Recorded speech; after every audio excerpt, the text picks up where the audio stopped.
Okay, what's up everyone? So here I have a war video against, what is that, Sin 6C Carnage. Um, and we're going to be using Quake. For the first four fights here, we're on path 5. We're looking at a Corvus on 29, 5-star Undo Max. And my goal here, because of the off-season, my goal is to practice Perfect Quake. So for those of you who don't know what Perfect Quake is, this means quaking with heavy and dexterity, no parrying. So essentially, I'm not going to be blocking at all during any of these fights. That is my goal. This helps me fight things like Masochism, Kinetic Reactor, and a couple other nodes much better than regular Quake style does. So, first fight, 6-star Rocket. Not too much of an issue. He's got a low health pool, so you can see we're just shredding straight through him, doing 300 damage. I'm not using any boosts.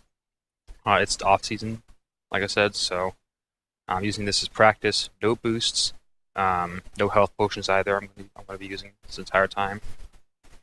And yeah, so that's a great example of a perfect Quake fight. Nice and short one against Rocket. Rocket tends to be a pretty easy fight with Quake, as long as you know his combos. Playing Perfect Quake is definitely about knowing the combos. So I want to have a Perfect Quake tutorial out for you guys relatively soon. I've gotten pretty busy with classes and trying to find a job for the summer because I can't play MCOC and do YouTube and make money yet. So that's kind of where my focus has been. That's why this video is late. This is 3 wars ago. Most recent war was not interesting at all. I played fine, but just was boring. And the war before that, the alliance that we were fighting just didn't place any champions. So this is the most interesting war that we've had in a couple. Minus maybe the one that's on right now. I think the Blade on 29 that I'm looking forward to next. This coming war, I mean. So, Storm, again, same deal. So, the way I'm playing Perfect Quake is, it's actually relatively simple. It's just heavy dexterity, because you're going to be auto-evading half of the punches, and you're going to be dexing the other half. And this basically, you can see just how much I have to move here. But my dropped inputs have just gone away. Because I took Dorky Dave's suggestions for playing Quake, where I actually physically lighten up my touch more, and so I'm not pressing on the screen as much, I'm not warping the screen by accident. It's really helped me master this style. So I'm doing a little bit of a tutorial here, but I promise I will have an actual tutorial on this. I have started it, just like I said, classes may be busy, but this is war videos are pretty easy recording for me, and I'll be working on some other tutorial thing to have out this weekend. Maybe I want to have the Perfect Quake gameplay out before that Captain Marvel event. About a week before that ends, that people can look at that, because this style of Quake is an exceptional counter to that invade rogue and that. So if you can master this style, either from this or watching Perfect Quake helped me a lot. Just kind of learn what I was doing, what kind of stuff I was trying to do, what kind of mistakes I was originally making. I think I mentioned combos briefly. That's one of the biggest things to do. So next up, I believe she had Masochism.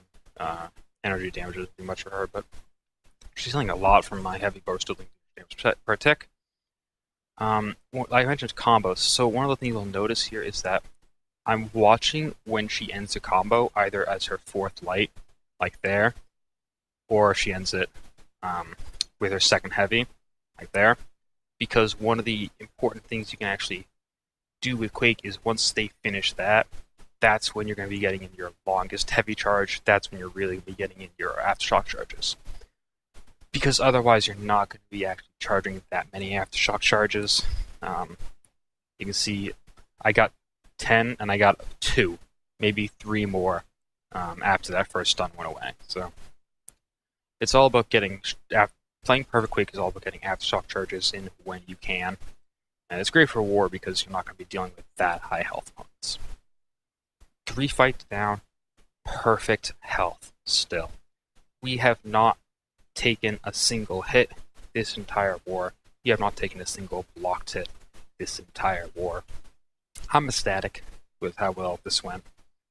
I believe this ends it for my first section. And like I said, we're looking at that Corvus that will fight in the AM.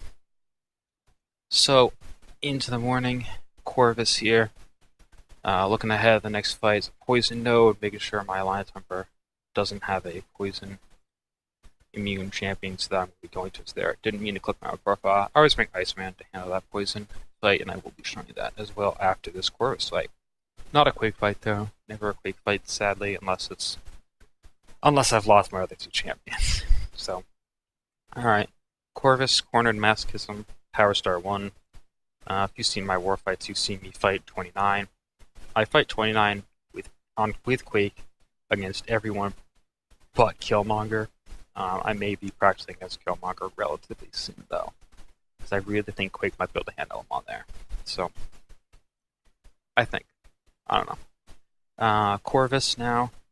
First thing, I'm not charging my heavy. I've made that mistake multiple times.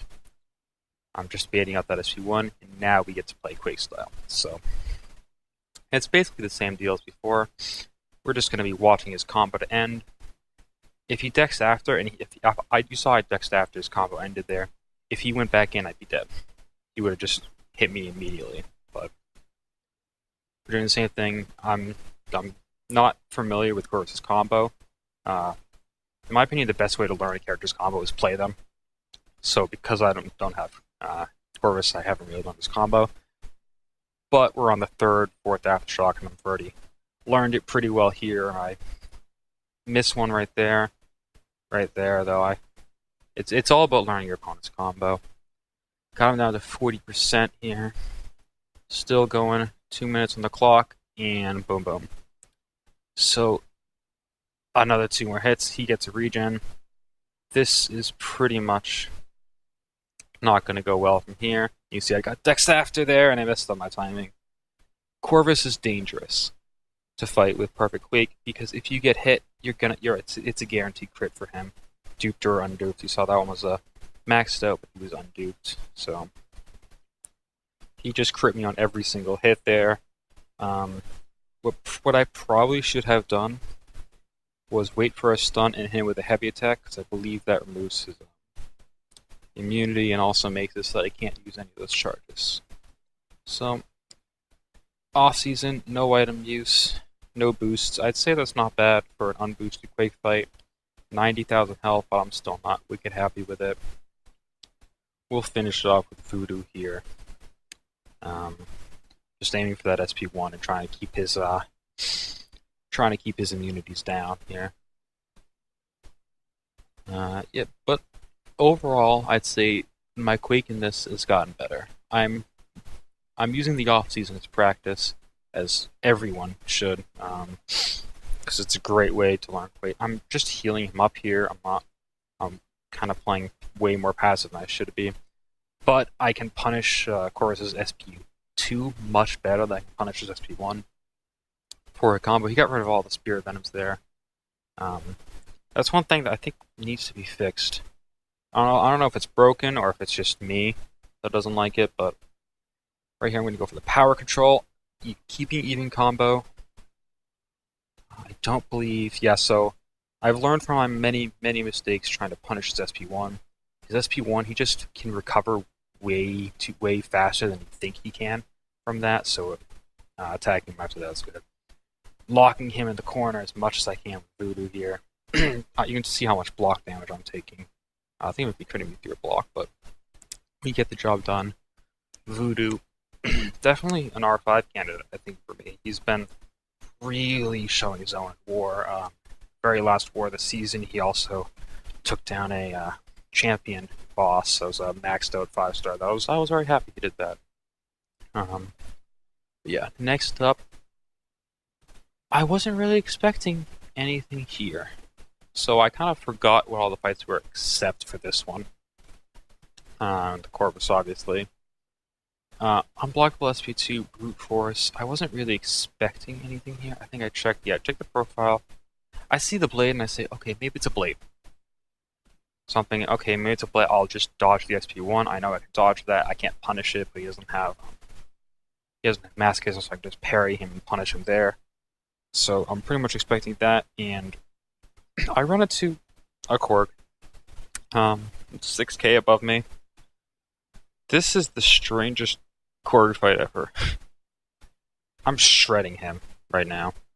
You can see just how much damage Iceman is doing to him. I'm not sure if his PI was just heavily boosted by something else. I don't think he had suicides. No, he didn't start. He didn't get anything there, but I'm just absolutely shredding him. You can see how much damage my cold snap's doing. Parry, get that off. Another 30% meat damage. I mess up here. I'm never gonna be able to evade that. I need to practice that. I know there is a way, and we just absolutely shred him. Zero issue. The least issue I've ever had with a Korg, to be honest. Only 34 hits for a 16k Korg. Not bad at all. So I think what happened after this fight is, I believe, this mini boss up. But I don't believe I end up actually getting to the mini boss. I think someone else. Yeah, so I need to wait for the clear. So I move up, and I believe they just cleared it right straight back to back. You can see we're 20-20, pretty good. Looking like we might do pretty good. But sadly, we did end up taking the loss here. It's off season. It doesn't matter too much. You can see just kind of where they beat us in the end. I hit something by accident. 46 to 60 defender kills. We lost a lot at the very end there. We might have I think we only placed 145 as well. So placing that would have probably increased our diversity, would have had a better chance, but I'm still relatively happy with that. Right after this, we got, I think I already said, we got a alliance that just threw, and it's off season, so the points really don't matter. But yeah, it's just a great way to practice. For any of you that have Quake and are looking to practice, looking to use her in war eventually, I highly recommend. If she's even if she's R3 in your alliance, but if you check your alliance allows you, it's a great opportunity to practice your Quake and become a better Quake player. Maybe not start with perfect Quake. I don't recommend that. But if you've already seen my advanced Quake style, then you start trying some of those, and hopefully I'll have that perfect Quake gameplay tutorial for you guys all very soon. Like I said, I'm busy, but I promise I'm working on it. Hopefully I'll have something else out this weekend besides just this really quick war video. So thanks for watching. Hopefully you enjoyed. Hopefully you were impressed with that perfect Quake gameplay. I was very proud of myself. I was impressed with myself. So hopefully you were too. So thanks for watching. Thanks for stopping in, and I'll see you in the next one. Have a good one.